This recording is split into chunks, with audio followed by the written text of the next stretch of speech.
Assalamualaikum warahmatullahi wabarakatuh. Kembali lagi bersama saya Woro Nurul Seftianing Tias. Pada kesempatan kali ini saya akan membagikan tips dan trik uji kompetensi bidan. Jadi hanya sekedar share pengalaman saya sebagai peserta uji kompetensi bidan tahun 2023. Yang pertama itu adalah keyakinan.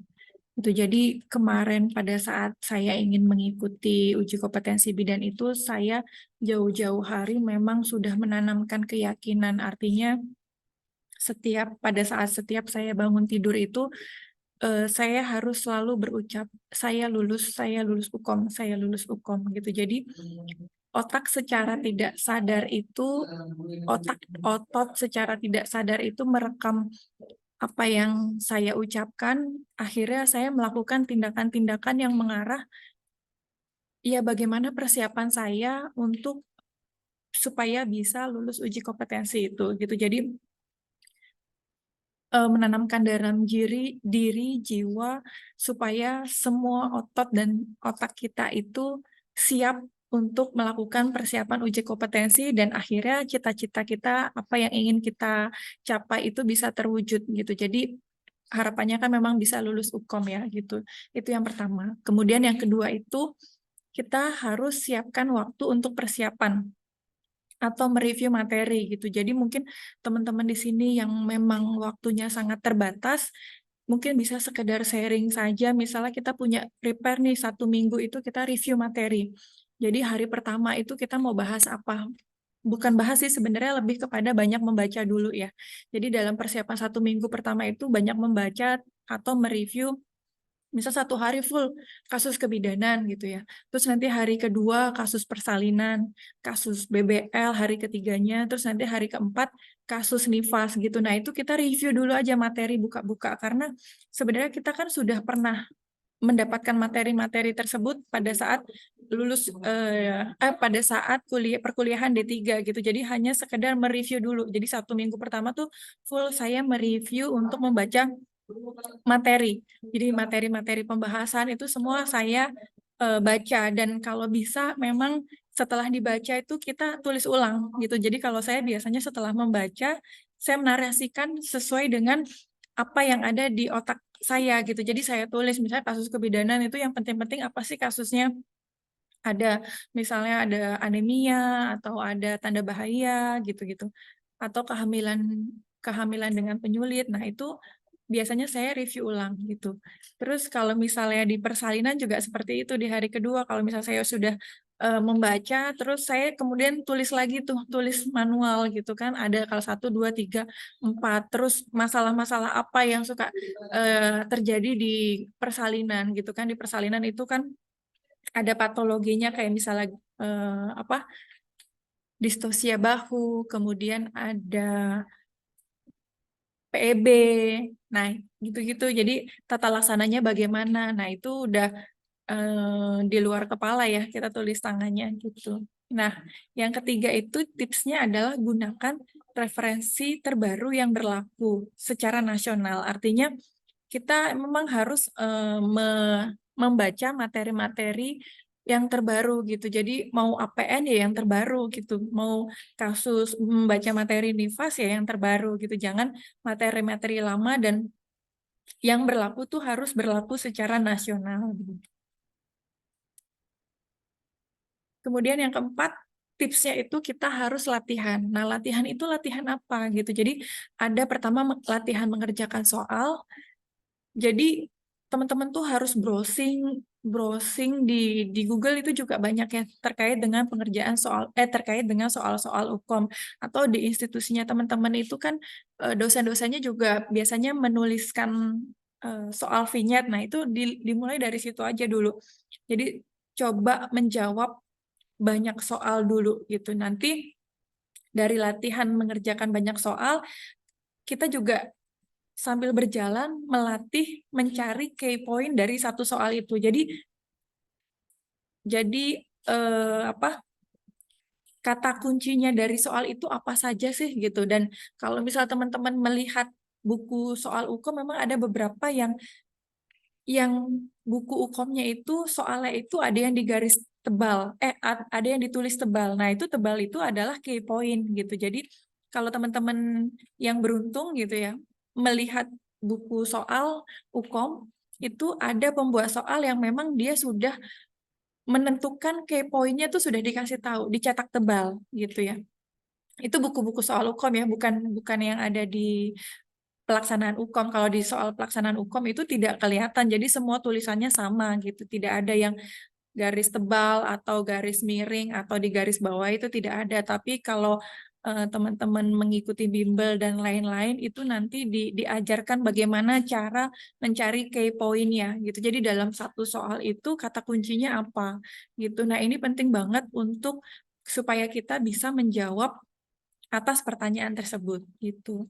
Dan latihan yang ketiga itu adalah baca cepat. Jadi teman-teman itu karena soalnya itu bisa sampai 5 baris ya, soal vignetnya tuh banyak, itu kan namanya kasus kan berarti soalnya banyak ya, kalau soalnya nggak banyak berarti kan nggak lengkap, kasusnya berarti kan soalnya kurang bagus gitu kan. Jadi teman-teman juga harus latihan baca cepat. Kemudian yang selanjutnya karena memang baca cepat itu kan soal UKOM itu terdiri dari 180 soal dengan waktu pengerjaan itu 3 jam. Jadi kalau kita itu kan mengerjakannya satu soal itu 1 menit ya gitu. Terus kemudian prioritaskan soal yang mudah. Itu jangan kita terpaku lama-lama dengan soal yang susah. Nah, di aplikasi pada saat pengerjaan nanti soal UKOM, di situ nanti soal yang terjawab sama soal yang belum terjawab itu nanti akan ada beda warnanya. Jadi ada tiga pilihan ya. Jadi yang sudah terjawab, ragu-ragu, sama yang belum dijawab gitu. Jadi nanti mungkin pokoknya yang sudah dijawab tuh soal kalau nggak salah warnanya hijau. Nanti nomor soal yang belum dijawab itu warnanya merah gitu. Jadi kalau misalnya teman-teman kira-kira itu soalnya susah, saran saya klik aja ragu-ragu dulu gitu. Jadi nanti biar kita kalau udah menyelesaikan 180 soal, kelihatan tuh soal yang belum kita jawab dan soal yang sudah kita jawab ragu-ragu. Dan soal yang kita jawab, yang kita klik ragu-ragu itu nanti kalau misalnya nanti kita pada akhirnya kita tidak bisa mereview ulang atau melihat soal ke belakang, itu sudah menjadi pilihan jawaban teman-teman gitu. Jadi daripada soal susah kita kosongkan, lebih baik kita klik ragu-ragu dari 5 pilihan jawaban itu yang mana yang menurut kita benar gitu. Udah klik aja gitu. Itu saran saya. Kemudian keluhan. Nah, dalam soal itu ada keluhan utama, data klinis, dan tempat pelayanan. Jadi teman-teman tuh nanti bakal sering melihat di soal itu pasti ada keluhannya. Pasien datang dengan apa? Nah, itu keluhan. Data klinisnya apa? Data objektifnya. Bisa data objektifnya itu pemeriksaannya klinisnya gitu. Kemudian tempat pelayanan karena tempat pelayanan bidan di TPMB atau bidan di rumah sakit itu kan penata laksanaan kasusnya akan berbeda-beda gitu. Jadi itu yang harus diperhatikan teman-teman. Dan dari keluhan utama, data klinis dan tempat pelayanan itu saling terkaitan gitu. Jadi misalnya dia ada keluhan mual muntah. Data klinis biasa ya, misalnya keluhan hiperemesis gitu ya, kehamilan hiperemesis. Nah, tempat pelayanannya tapi di TPMB, sebatas mana kita bisa melayani penata laksanaan hiperemesis gitu. Itu pasti akan berbeda kalau kasusnya memang sama-sama hiperemesis, tapi tempat pelayanannya di rumah sakit gitu. Jadi keluhan utama, data klinis, dan tempat pelayanan ini saling keterkaitan dan penata laksanaannya nanti akan berbeda-beda. Gitu. Kemudian tips yang berikutnya adalah perhatikan key point pertanyaan. Gitu. Jadi di pertanyaan itu juga mayoritas ya nanti seputaran tentang apa sih diagnosa dari kasus tersebut atau masalah potensial yang mungkin terjadi dari kasus tersebut itu apa atau langkah awalnya bagaimana. Nah, untuk langkah awal misalnya resusitasi atau soal kasus PEB gitu ya. Ini kalau bisa kita referensinya mencari SOP-nya gitu, SOP terbaru gitu. Jangan kalau misal sampai ada satu soal vignette satu soal fee-nya tapi jawabannya kira-kira masih banyak, nah itu berarti soalnya belum detail gitu. Jadi sebenarnya teman-teman juga harus belajar terkait dengan SOP penata laksanaan kasus kebidanan gitu ya. Kemudian ada langkah selanjutnya bagaimana. Terus ada juga soal yang rencana asuhan. Asuhan yang diberikan itu apa. Jadi teman-teman tuh harus tuning ya.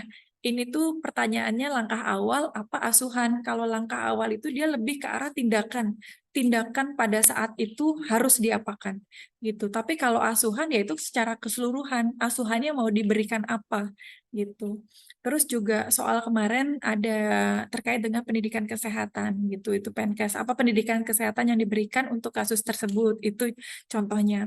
Terus sikap bidan juga bagaimana sikap bidan untuk sikap bidan terhadap penata laksanaan kasus tersebut.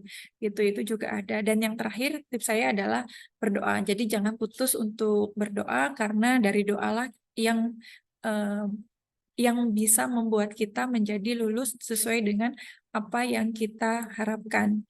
Itu mungkin sedikit sharing saya terkait dengan tips dan trik mengerjakan soal uji kompetensi bidan secara nasional. Baik, wabillahi taufiq wal hidayah. Wassalamualaikum warahmatullahi wabarakatuh.